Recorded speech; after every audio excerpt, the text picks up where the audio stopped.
You are listening to Actionable Insights episode number 14. I am your host, Joseph Maxwell, and I'm excited to be joined by Ian Leslie of Industry West. Industry West is a company that sells furniture. Yeah, okay. Well, so does a lot of other companies too.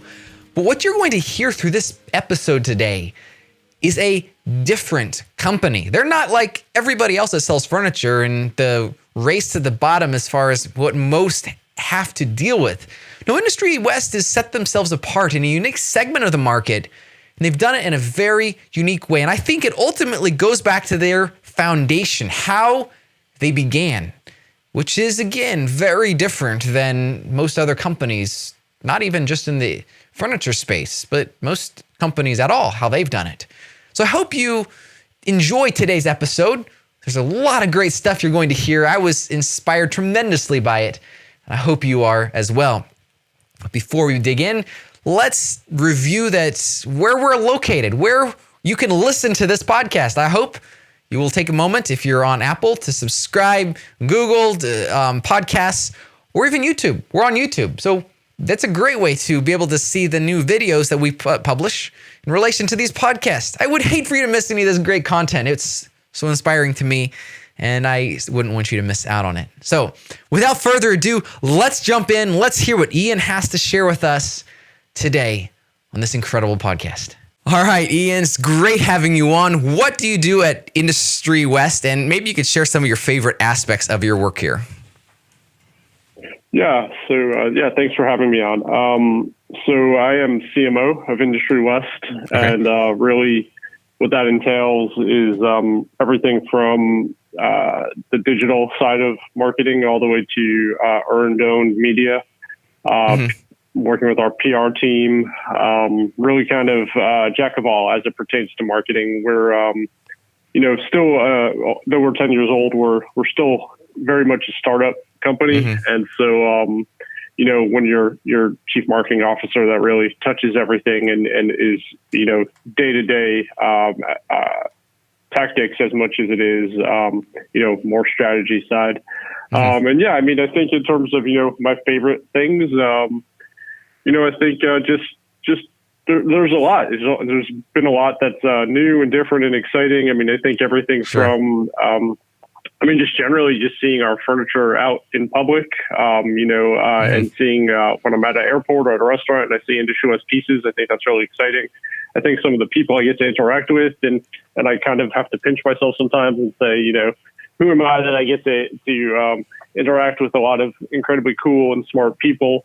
And then, just things even with that are happening now amidst COVID, I think, we're working with our sister brand Favor, which we can talk about a little bit, but is working with a group out of Buffalo that employs seamstresses throughout the region to provide them with a fair wage, mostly immigrants. And, we're working with them to make a line of masks that we're starting to sell with some of that money, with that money going back into the Stitch Buffalo 501c3 and some of the proceeds going to the Boston Medical Center. Wow. And I think just that experience and that product development has just been a new angle for me in what I do. And it's all fun. That is incredible. Wow. I love when companies give back, especially in we could use some of the ubiquitous terms that everybody else is using, but it really is unique, very different times. And I'm grateful that we haven't experienced this stuff before.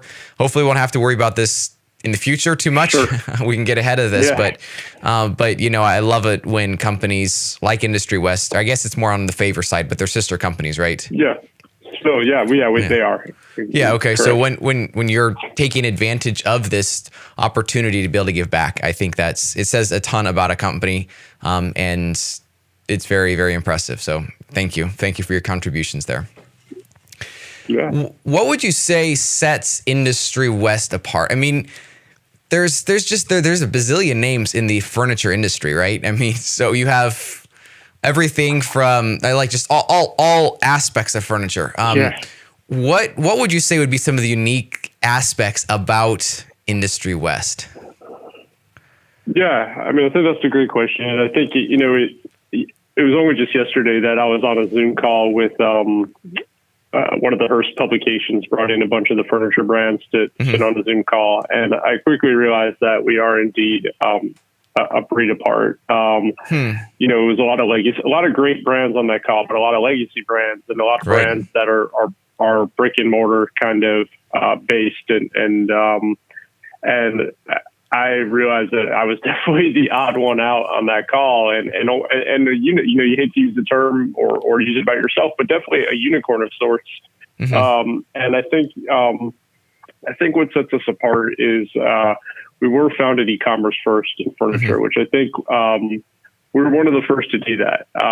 So you know there were some marketplaces I think you know that people had, the furniture vertical had before us, but they were brick and mortar first and then got into an e-tail marketplace. I think we were first to really launch e-tail first and let that take off. I think that we, in terms of how the customer facing aspect is, we just pay such special attention to photography, which I think we're going to talk about it in a little bit. We really worry about, you know, how the pieces are presented to the consumer, and we just are so meticulous about that. Also, I think what set us apart over the years is the inventory we carry.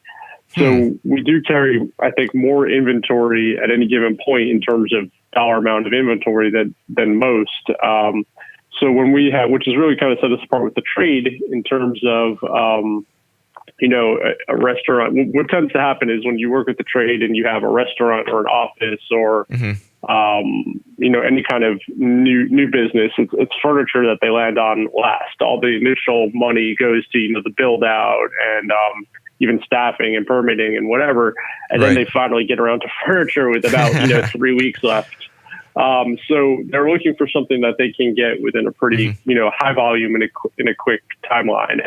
And that's really what has, I think, been part of our secret sauce. And then, you know, I think a lot of it is our founders. I mean, Jordan and Ann, they curated our catalog. They do to this day. I mean, literally every single piece in either of our catalogs, whether it's Industry West or Favorite, is curated by our two founders, who have an incredible story. And yeah, I mean, I think they are kind of a huge part of what makes us different. And then what we can, you know, and then you can get into all the business aspects of like we are bootstrapped, we're not venture backed, and what all that means. But yeah, I mean, I think those are definitely things that I think when people look at us, we're a little bit different. Well, and it definitely sounds like it. You mentioned on the inventory, and I wonder if there's a connection between being bootstrapped and the inventory that you all carry, simply because you're not beholden to these other this private equity stuff, and as such, they're wanting their money out of this, and a way to get extra money out of this is to have less inventory on the shelves. So you're able to carry more of that, which then is an advantage that it's basically impossible for many others to be able to compete in that. Yeah, I mean, I think it's, and I think we'll talk about, you know, growth versus, you know, growth pressures as venture or non-venture or whatever. But I mean, I think that's a big part of it, and I think it's a balance, right? Because that money's in inventory. It's not necessarily maybe on site dev or on like, you know, new bells and whistles. For sure.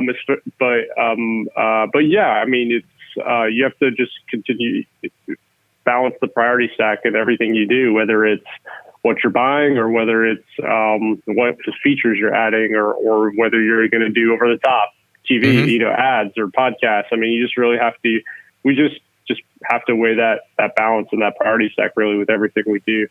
Sure, for sure. Really quick, I'm just curious, like, because you obviously do not sell bottom of the line furniture. Like your furniture, I'm guessing it's not like the highest end of the highest end, but like it's really, really nice stuff. How do you present, and as far as like even the web, some of how this comes into the website, you're working with or competing against the likes of like Wayfair, you know, really, really, I mean, just dirt cheap furniture, and it looks okay. And in my experience, maybe for about 6 months, yes, if you have kids, maybe 3 months if you have kids, 6 months, maybe a year if you don't have kids involved.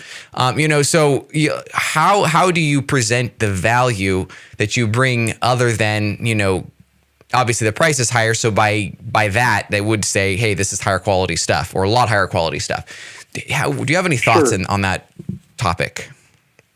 Yeah, I mean, I think we're definitely an aspirational brand. Like I completely agree. I mean, we're not top of that price of the price range, but we are definitely an aspirational brand. Mm-hmm, absolutely.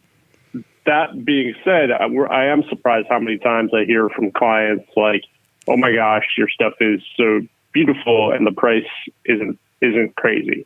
So I mean, I think it obviously depends on the market, sure. and whether you're looking at Manhattan, Austin, Atlanta versus Poughkeepsie.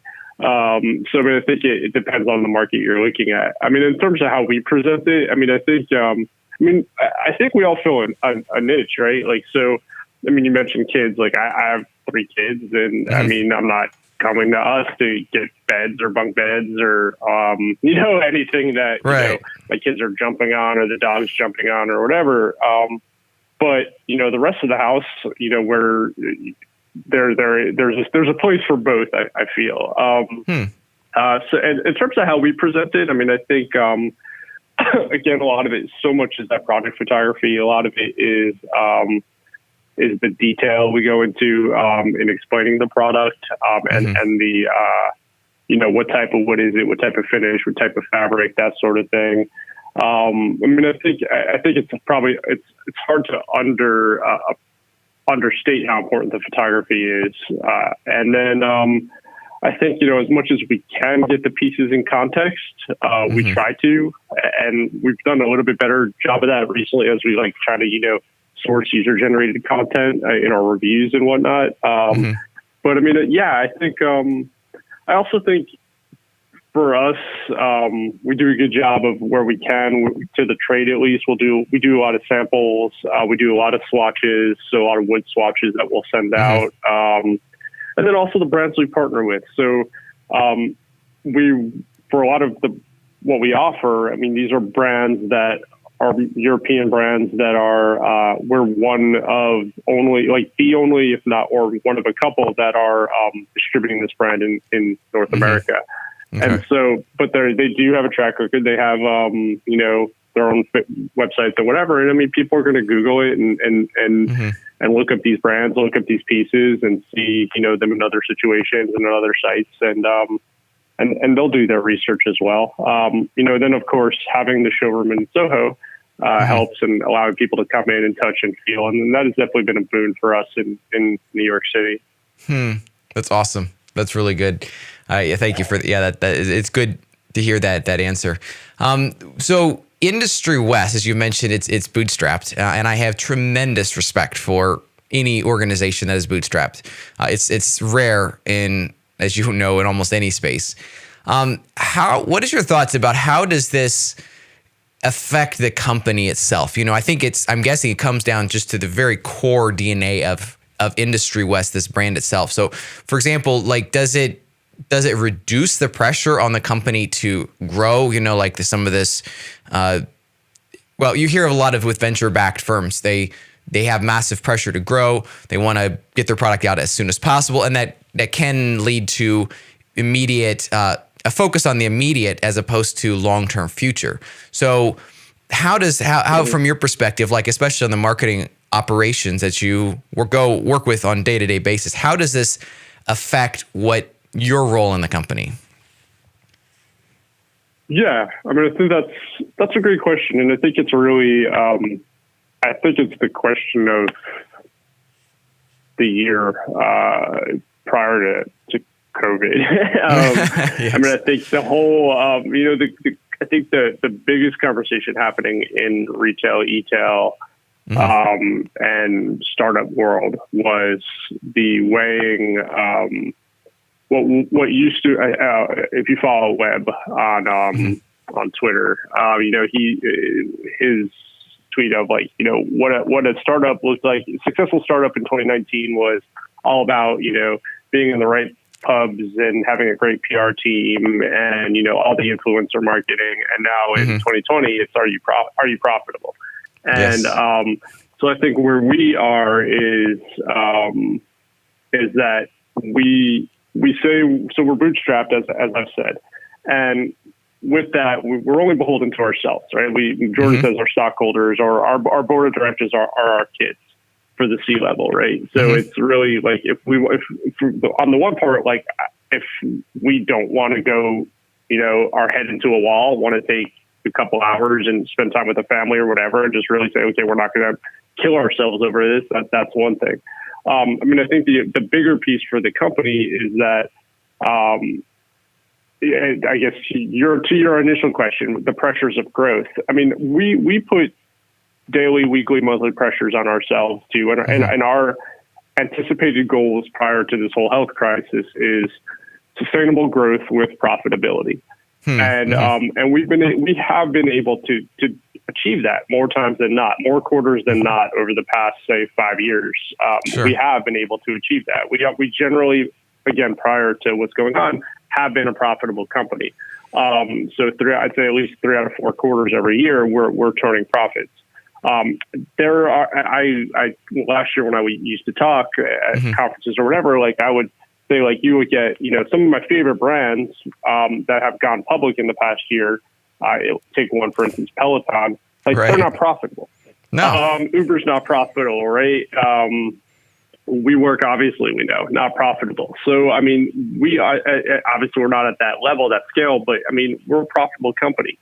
So the pressure in that is that when you are aiming at both goals, then yeah, we could dump, we could take on venture cap and we could dump $5 million into marketing and grow like crazy, but it wouldn't be, necessarily in a profitable way. Right. And we're not willing to do that, but we do want to grow. So, I mean, I think for me on the marketing side is that every dollar needs to, as I tell people that I deal with, every dollar we spend needs to return, X in revenue within, a couple of weeks. It can't be, it's not as much awareness play for me as some are willing to do. Some are just willing to put out ads and campaigns that are how it's about community without a hard sell and without, really pushing a conversion and say, oh, okay, well, if they convert in 6 months to a year, great. I can't afford that. I don't have that runway, which is, good and bad. It makes you more responsible for the spend and makes you more tedious over how you're looking at the spend. But obviously, I think, there's clearly opportunities you're missing also. I mean, if I had, millions of dollars to throw into the website or technology or whatever, there's definitely things that we would do that we probably can't currently. So it's definitely a balancing act. But, if having given the opportunity to say, like, starting today, which path could we take? I mean, I have no doubt we would continue on the same path. Wow. That's great. It's a testament to, I think, the resilience of that you and your founders of Industry West have, simply because I'm sure the venture capital route would be I put this in quotes, the easier route. It'd be nice to have a whole flush of cash. I mean, who wouldn't like that? But as you said, you have you're right now you're beholden to yourselves, but in a venture capped situation, you'd be beholden to other people. And I'm guessing it's that pressure that just makes it very difficult. And I love how you talk about the unprofitable. I always think of unprofitable, hey, maybe losing a little bit every month, but some of these companies like WeWork and was it Uber? I mean, just ridiculous amounts of money, almost unfathomable amounts of money they're losing every month or every quarter. So yeah, it's good to, I think bootstrapping is the way to go. Not necessarily the easiest way, but is the way to go. Right. And I think forward, when you look at it, and then as it kind of trickles down to the culture of the company, I mean, I think everyone has to be in startup mode. So everyone has to be capable of essentially doing everything. Everything is customer facing. Whether it's someone on the sales team, whether it's a support team, whether it's someone on chat, whether it's me on chat on Friday night, whether it's our founder on chat, 8:00 Monday morning, we're going to make the customer happy. We're going to, do things the right way. And I think, when you have 300 people at the company and no one knows what anyone else is doing, and it just gets so big because it's just this, people are getting fat on the head count. I don't think there's that level of investment, from the staff. And I've never been around a team, from top to bottom that's more invested in a brand than I see at this Industry West team. Yeah. That is awesome. That is awesome, Ian. Very good. So what would you say would be if some observations that you feel have stood out to you that are unique to this furniture vertical that Industry West is in? Man, furniture's hard.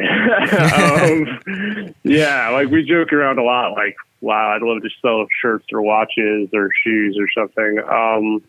I mean, furniture is tough. I mean, I think what stands out to me is expectations of the brand that go outside what the brand's actually responsible for. So, I mean, I think so much of our drama is like the final mile, which is why you see like a lot of I think a lot of the competitors' investment now is in last mile and not necessarily on the tech side. I mean, so I mean, I think, for us, I mean, that has us considering, do we want to? Right now, our DC is in Florida, and we have probably about 10% of our inventories out in California, and we're looking, at other options. So we want to have a DC up in the Northeast because we serve so much of that area, and that would, lessen our costs to obviously distribute in that area, and then we have more control over final mile. And I think that's the biggest piece. I mean, I do think for the longest time, on the consumer side, brands have been reticent to give consumers enough credit to do their research and be willing to make these spends online, or spend this money online. And it took me a while to kind of get over it. And it surprised me, that people sight unseen, sofa unsat on, would be willing to spend as much as they do online. So, I mean, I think that's something that the vertical still. I mean, I still think furniture as an e-commerce vertical is still relatively new, and I think like what we're doing online on a monthly basis, I don't know that there are, but 20 websites doing the sort of volume and revenue that we're doing online for furniture. That being said, on the other hand, when dealing with the trade, what's interesting is how old school it still is. And an example I always give is like we'll have a procurement team for whether it's an internal procurement or someone who's been outsourced, it doesn't really matter, but they will basically, and our trade pricing online is the same as our trade pricing. If you deal with one of our reps over the phone or via email, they will go through the entire process of building their cart with the trade pricing. They'll be at the checkout page, and they'll take a screenshot of the checkout page and email it in to a rep to get a quote. And I just like boggles my mind because they could have, and then they'll end up transacting with the rep, and it's just like, well, they could have just checked out. Like, I don't understand why they're not just checking out. Right. And so much of it is just like, it's such an old, like the interior design and procurement, it's still antiquated to an extent with how the procurement side is utilizing it. So like they still need that physical quote that they could get emailed and printed and taken to their client and, sat down and then it's actually the client cutting the check. So it's I'd say like yesterday I talked to a group about how furniture companies that are brick and mortar only are going to have to offer some sort of e-tail component because even over the next 18 months, if they can get someone in once, they're not going to get them in twice, and they're going to have to learn to transact them online. For us, it's like we get them. It's sort of a blend also in terms of we use the website. The websites are catalog. We don't do any cold calling. We don't do any. We haven't done any trade shows yet. So everything comes in via the website. Everything comes in via the website. For us, our brick and mortar is our sales team. Is that the trade still wants to pick up the phone and talk to somebody, and that was an education for me, and it's interesting, and why I think we'll always why I think no one is ever going to go to Amazon to buy the sort of items they want to buy from us, right? Because Amazon can't provide that level. They're just not going to. And yeah, so that's all been interesting, and I think is unique to furniture. Yes, and I appreciate your observations on what you mentioned in the beginning there of that answer about the last mile. And I think as far as for consumers, it's easy to think, hey, Amazon ships for free. Hey, even actually 2-day free shipping, so why can't everybody else do it? And I can't remember what you guys offer in that, but the truth is you guys are shipping big products that are probably, a lot of them are heavy products as well. It's just not that easy. So I can picture that being a real challenge across the board in this delivery, of course, matching these consumer expectations as well. Yeah, totally. So it's a part of people purchasing on the website. For example, visualizing how a chair will look in our living room is difficult. How have you forged through helping somebody understand, okay, this furniture will look really nice in your living room, anywhere in your office, in your restaurant. How do you help somebody through that journey? Yeah, I think I'd like to take more credit or say I've got some great methodology for that or great tactic. And I really don't. I mean, I think, obviously like all the augmented reality stuff has been out there, and I've just never really bought it. I don't think people would use it. I don't think the average person would use it. I don't think the average person, I always kind of use my wife as sort of very much the target demo. And I bounced it off first. I would never use that. I mean, yes. I think, Makes sense. I think that our products are shot on white and allows people to kind of envision what it could look like is helpful. That it's not all necessarily in context. So, like, that being said, I wish we had more in context. But obviously that all costs money. I mean, I think there's a lot of, I think the consumer is smart, and I do think there's a lot of opportunity out there to take a chair and take 5 chairs and put it in the same scene and pay someone $10 an hour to do that. And the drop shadows aren't authentic, and the photo's not authentic. And I think if people pick up on that and see the same photo in the same chair in 10 different scenes, you know what I'm trying to say, the authenticity, you'll get called out on the authenticity. And I think that's more important to be authentic than it is to necessarily present a chair every which way. And we just, I guess, like, if we were able to buy an apartment in Manhattan and be able to bring all our furniture in and out every day and shoot it in context in an apartment setting, like, that would be amazing. And I think it would be helpful. Right. But we just, it kind of goes back to, like, the funding and the bootstrapped and whatever. So we just can't do that. So, I mean, I think, like I said, it's really no secret to it. I mean, I think so much of it is that our product is on white. I think people like that. I think it gives them the ability to imagine. That being said, yeah, of course, we get a lot of questions of, hey, do you have a photo of this bar stool in a home or, in a restaurant or whatever? And to the best of our ability, we will do that. And I think, any dimensions that we don't kind of list on the site, if someone emails in, we're going to, email the warehouse and get that for them and get that information. So we really try to do that. I think part of it, we have a pretty robust swatch program. Our swatches are free. We have swatches for a majority of our products, wood, fabric, whatever it is. So, I mean, I think to the best that we can help them with that as well is helpful. But yeah, I mean, I think I wish I had more on that. Well, no, but I like hearing your thoughts about that. And even the whole idea of the augmented reality stuff, it's kind of been the big push. That's what everyone says is the next big thing. But I appreciate your balanced view on that, because I'm sure for some industries, I think wasn't Nike working on something that was pretty cool in that way. Some industries, it really does make sense. But you all have that balanced approach, and I can't help but wonder if some of that comes back to being bootstrapped, and you guys are, you look really hard to see that, make sure there's ROI for something, as opposed to, oh yeah, this is the shiny thing, we'll just burn some money here. Not really as much focusing on ROI, or at least immediate ROI. Yeah. So Yeah, I mean, I look at, and I think it's my background too. Is like I came up as at least prior to Industry West. I mean, I was all, I led a website team in higher ed, and it was all about conversions, like conversion metrics, and I think that's my background. So like if I have a choice of like augmented reality or adding two more pay gateways, like adding Amazon Pay and Apple Pay, like I'm going to go with the thing that makes conversion easier. Good for you. And I think that's just like sort of where we're at. But I mean, I think there's like, if money's no issue, like, I think there's a lot of great tools out there, but I don't know.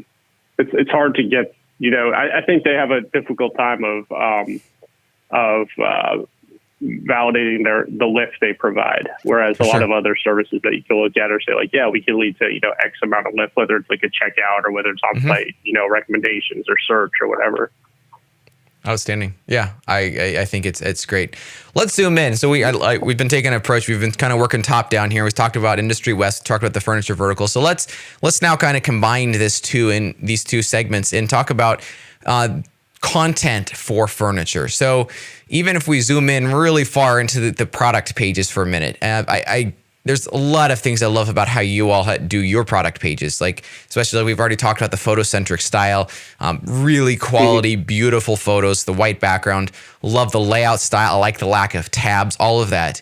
The descriptions though are something that jumped out at me. And I don't know why I had this particular affinity for really high quality descriptions that are not just like bullet points. Here's what you need to know about this product, but it actually gives more information, the style of this product or the idea, the inspiration for this product. So what led you to invest more? Otherwise, because I'm guessing in most cases, writing a description of a few bullet points, a few sentences, hey, this is a chair, this chair comes in these colors, this chair is comfortable to sit in, etc.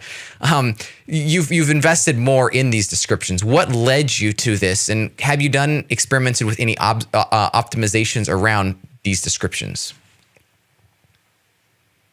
Yeah, I mean, I think, again, I wish, God, it is like, these are some questions where I wish like I had like these amazing answers.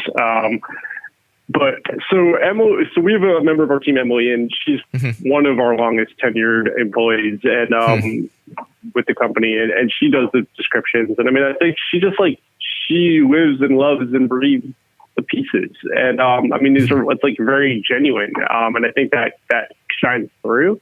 Well, of course it does. And so, I mean, she has a talent for this product description writing, and we actually have another content person who's just come on, who's doing our blog and who is a great writer, and she's helping as well.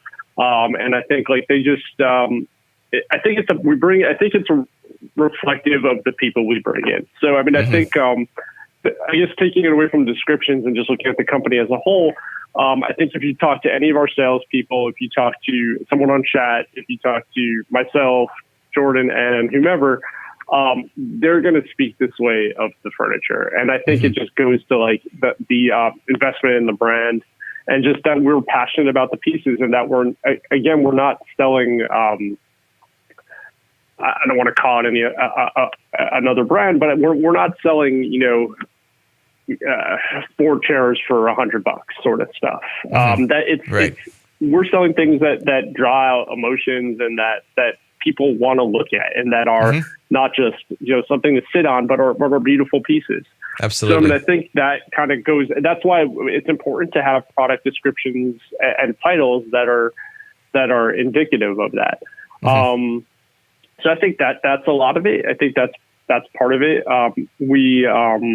We use Slack internally, and we have a new product channel where Emily posts, as things come in that we're about to post to the site, she'll post them on that channel.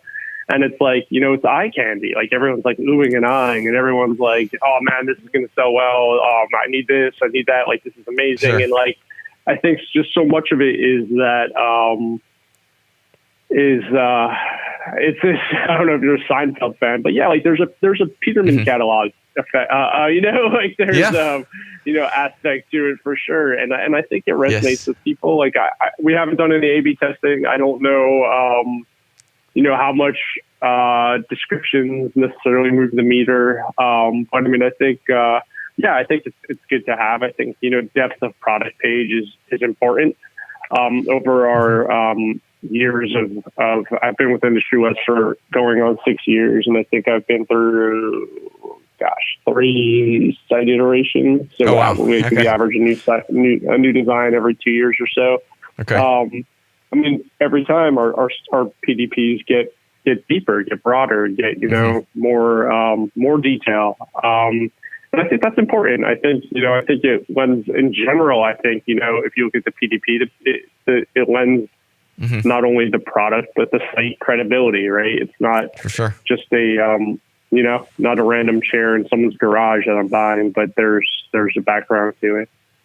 Well, yeah. So Ian, you said that wasn't like an amazing answer, but I think that is an amazing answer because it comes back to the people, it comes back to the passion surrounding it, and that kind of oozes out into those descriptions to show your passion for the product. Because ultimately, as your product goes into a restaurant, your product goes into someone's home, this is something that they're proud of. As they have guests into their home, as they have people come into the restaurant, it's something that I think goes to the core of their DNA as far as, wow, this furniture also reflects my style as well. So I love hearing the passion, the excitement that comes through, because it in your response there, and I think that is amazing personally, but it also is, incredible how you infuse that into the website as well. So definitely that's really nice. How I noticed you guys are using Yotpo on the website, and for product reviews. I know it's included by default in Magento. I think you all are using Magento too. So how much work went into like showing even like the product images, like the social images, including that widget? Was all that pretty easy to set up, pretty straightforward, or did you have to do much customization? Or did you run into problems in that process? Yeah, when we added Yotpo, it was prior to it being baked into Magento. So yeah, it was a bit of a heavier lift for us. Okay. We did run into some feed issues, but to Yotpo's credit, they worked with us well on that, and we were able to kind of negotiate some terms that I hate paying for a product before I'm actually using it. Right. So the fact that the implementation took a little bit longer, we were able to work out some negotiation on that. But yeah, to their credit, they've been a great partner in going through that process, and then any issues since. But yeah, I mean, so I guess the lift was a bit more than I think people maybe implementing it now who are on a Magento site would experience. But it was worth it. I mean, we were probably remiss in terms of it took us too long before we started collecting reviews. Okay. But it's been a good tool for us. It's been a good way for us to one. I mean, it's like a makeshift NPS and see how we're doing, and we keep track of like how people are rating us. Okay. But I mean, yeah, I think it generates great content. I think, the curation of that content on the homepage is great. And then just the reviews themselves. We do, we try to implement it as many places as we can. So we have like the gallery on the homepage, and then we have, the product galleries where we can, and then we have reviews on the PDPs and then on the category pages. I mean, I think it's definitely been worthwhile. We just re-upped with them. Been very, very happy to work with Yotpo. That's great, man. There is so many questions I would love to ask, especially as we focus in on content.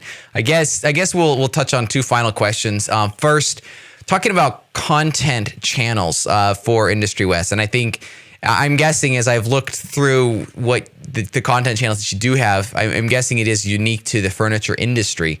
I would say, what are some of your favorite channels or channels that are more responsive to your efforts in your investments in them?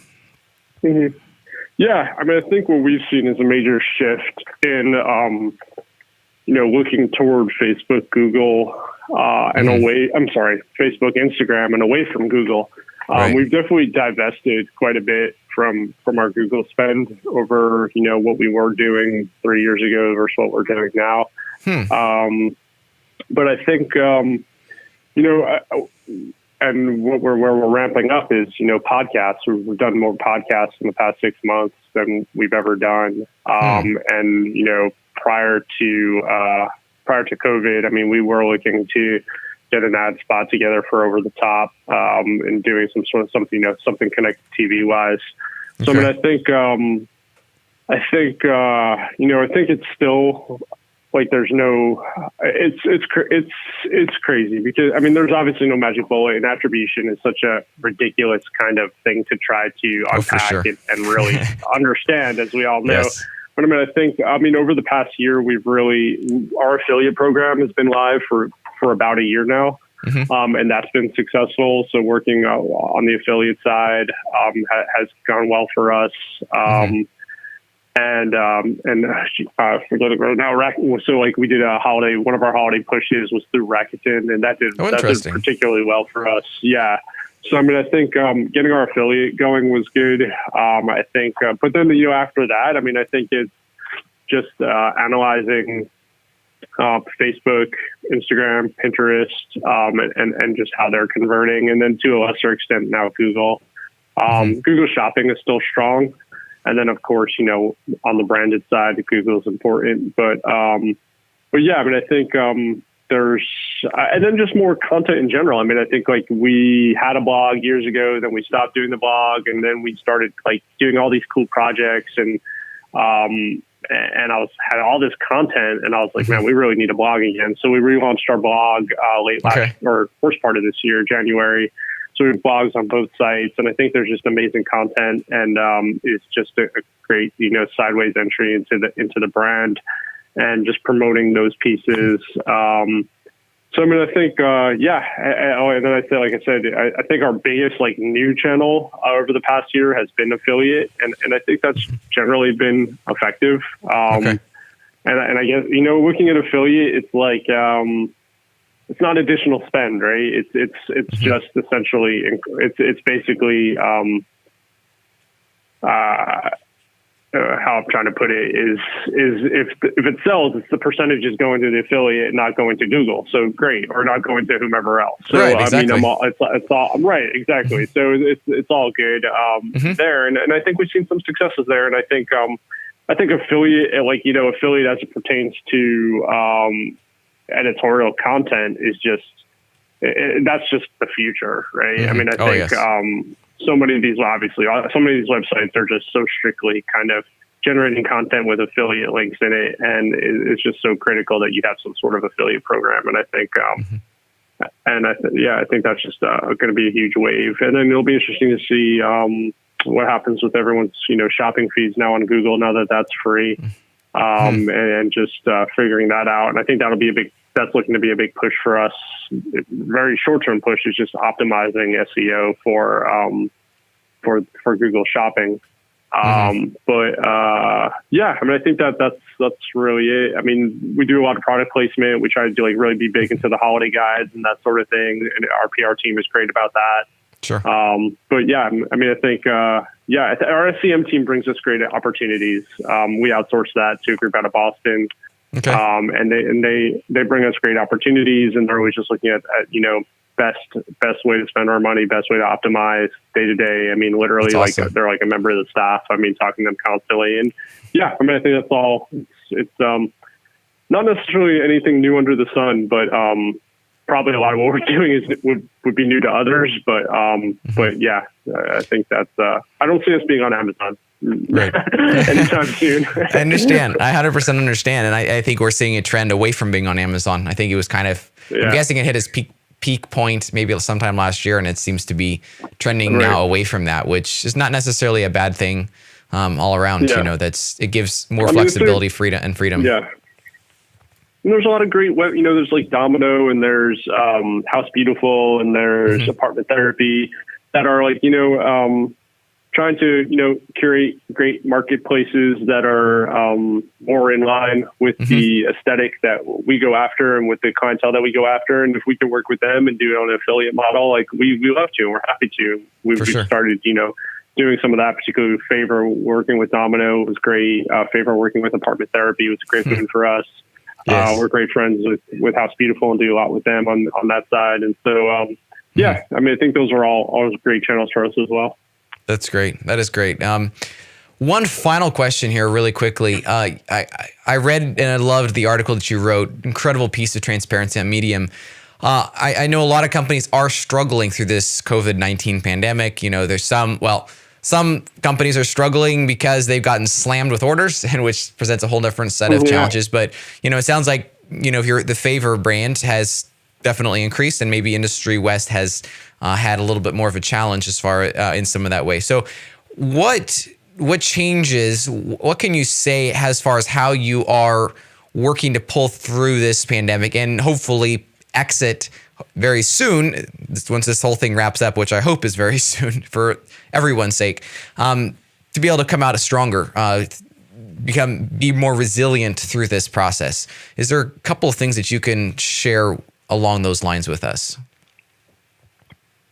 Yeah, I mean, I think, so I listened to episode of Recode Decode last week, and you know, Scott Galloway said it's been 10 years of champagne and cocaine for, you know, for a lot of these startup companies, and this is coming sort of a reckoning, and it can be used as an opportunity to kind of become the company you want to be again.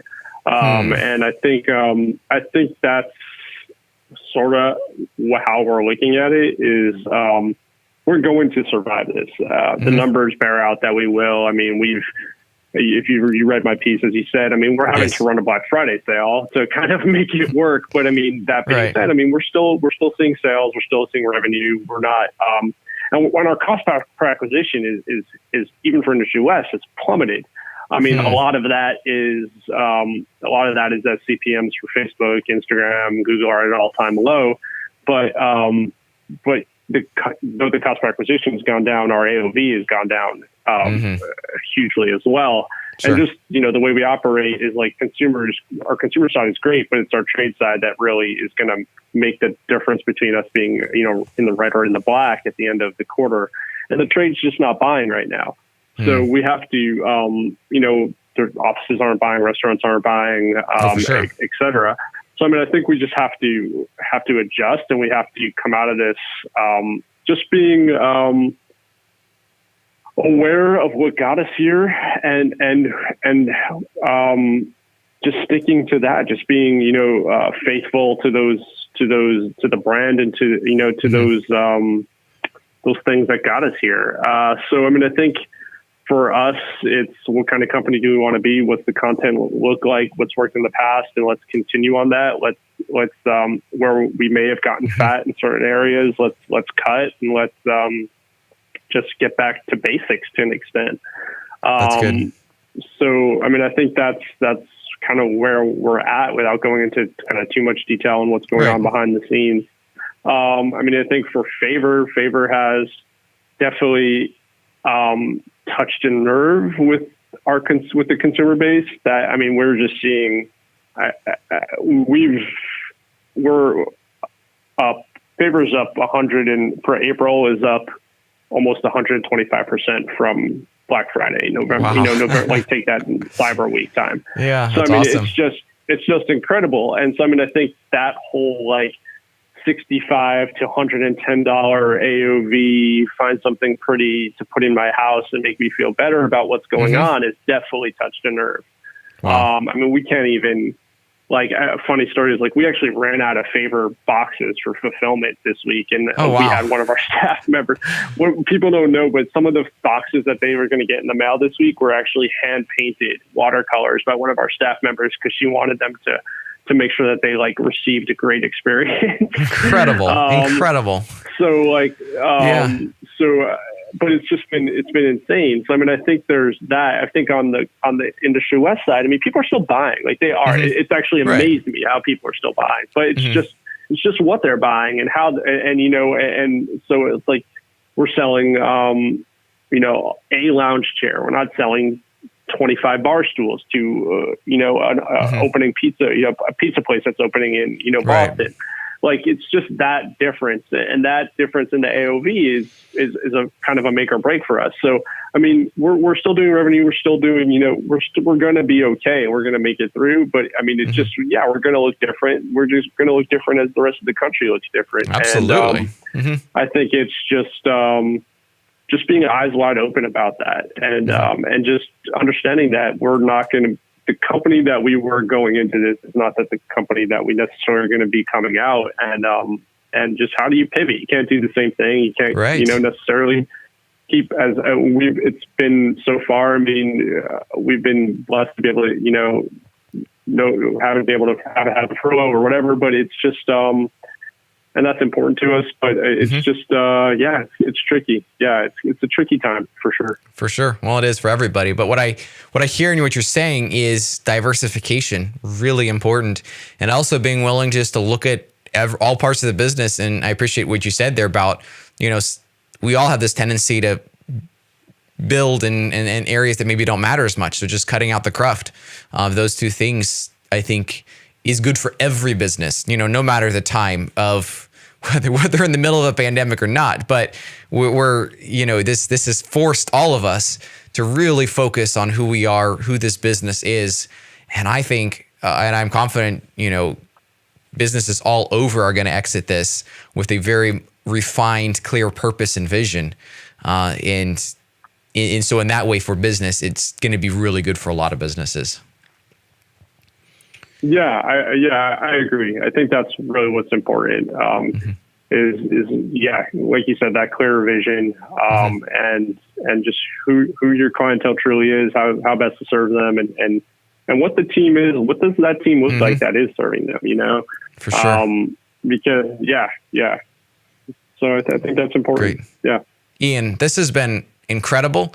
Thank you for taking the time to come on and to share your deep insight. I mean, genuine, helpful information. And I've learned a lot through this. This has been great, and certainly appreciate your perspectives on the furniture vertical in general, but how you guys approach this, the culture of the Industry West team. It's been really powerful for me. So thank you. Thank you for taking the time to come on here. Yeah, sure. I appreciate it. Yeah, I hope it's been worthwhile. And always happy to talk. Thank you. Thank you, Ian. Yeah, it's good having you on. All right. Well, that was really good. Ian knows his stuff, and the cool thing that I see with him, he is so passionate about it. It just flows through him, and he wants to be better. He wants to improve the website. Everything he touches, he wants to do his very best. And I think it's true for most people, but I see very few that it is true to that extent. He's clearly learned a lot, and I was very inspired by this. So, and I hope you were as well. If you would just take a few minutes, it would make my day. If you would leave a 5-star review on whatever platform you're listening to, that would be exceptionally meaningful to me. I go through a lot of work to pull these together, and my goal is to bring on the very, very best in the industry.